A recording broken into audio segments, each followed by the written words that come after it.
The tragedy of the Kingdom of Granada. The final chapter of Islamic civilization in Andalusia. In the year 711 AD, Muslim forces entered the Iberian Peninsula and established one of the greatest civilizations of the Middle Ages. For more than 7 centuries, Al-Andalus flourished under Muslim rule, where science, art, and commerce reached their peak. But as the saying goes, all glory must end. The fall of Granada in 1492 marked the tragic end of this magnificent civilization. The rise and fall of Al-Andalus. Before delving into the fall of Granada, we must understand how Al-Andalus reached this pivotal moment. Initially, Al-Andalus was a symbol of wealth, religious tolerance, and scientific advancement. Cordoba was the capital of culture, attracting scholars and philosophers from all over the world to learn from one another. However, over time, weaknesses began to emerge due to internal conflicts and political divisions. What was once a unified Muslim state eventually fragmented into smaller kingdoms known as Taifa states.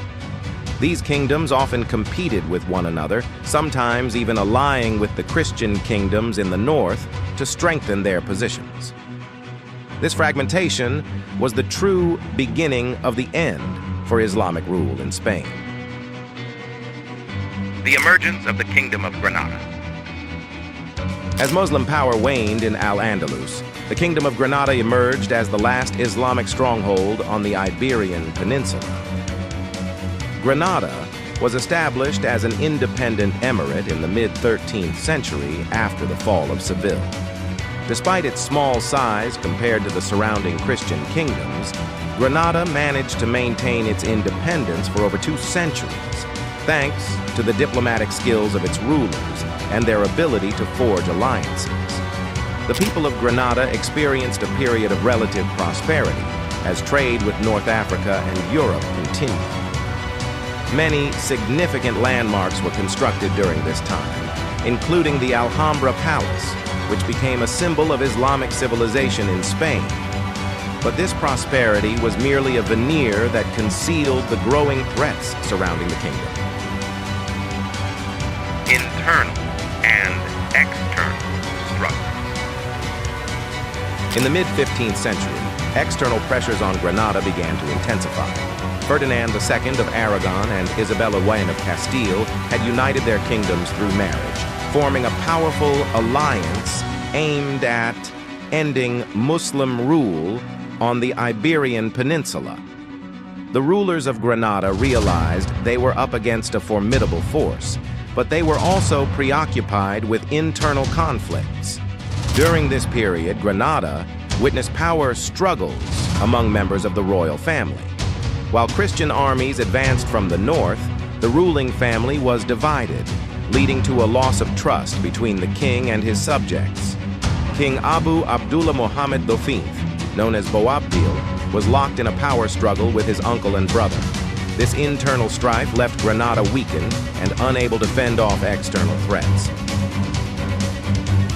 The siege and the final battle. In 1482, Ferdinand and Isabella launched the campaign to reclaim Granada. This campaign was long and grueling, lasting 10 years. Cities were bombarded, crops were burned, and famine spread among the population. Yet Granada held out, trying desperately to maintain its independence. At the same time, the Christian kingdoms besieged the city with a massive army. Every day, the city grew more isolated until the people of Granada had little to eat. Hunger and disease ravaged the population, and resources dwindled significantly. Surrender and betrayal. As time passed, Boabdil realized he could not hold out much longer. After lengthy negotiations with Ferdinand and Isabella, he agreed to surrender Granada under conditions that guaranteed the safety of the Muslim population and their right to practice their religion freely. However, these conditions were not honored later, as Muslims were either expelled or forced to convert to Christianity. The surrender of Granada on January 2nd, 1492, marked the end of a long era of Islamic civilization in Al-Andalus. Ferdinand and Isabella's armies stood before the city walls as they witnessed the cross being raised on the Alhambra's tower, a scene reflecting the dramatic shift in the history of the Iberian Peninsula. The departure and the tears.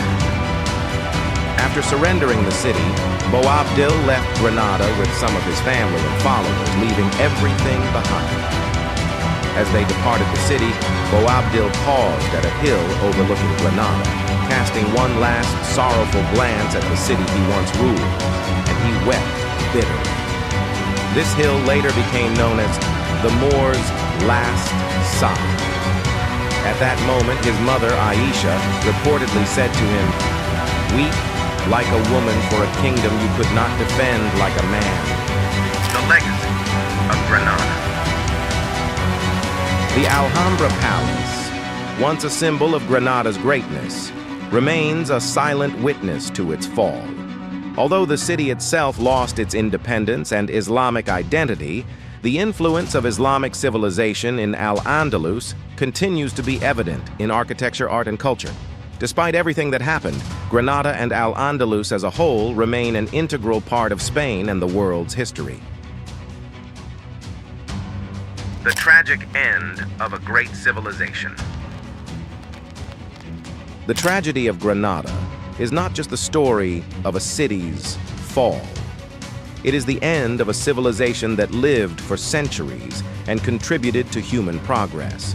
It serves as a reminder of the power of history and how internal and external conflicts can lead to the downfall of even the greatest kingdoms. These events left a profound impact on those who lived through them, and their story continues to be told as one of the most sorrowful episodes in history.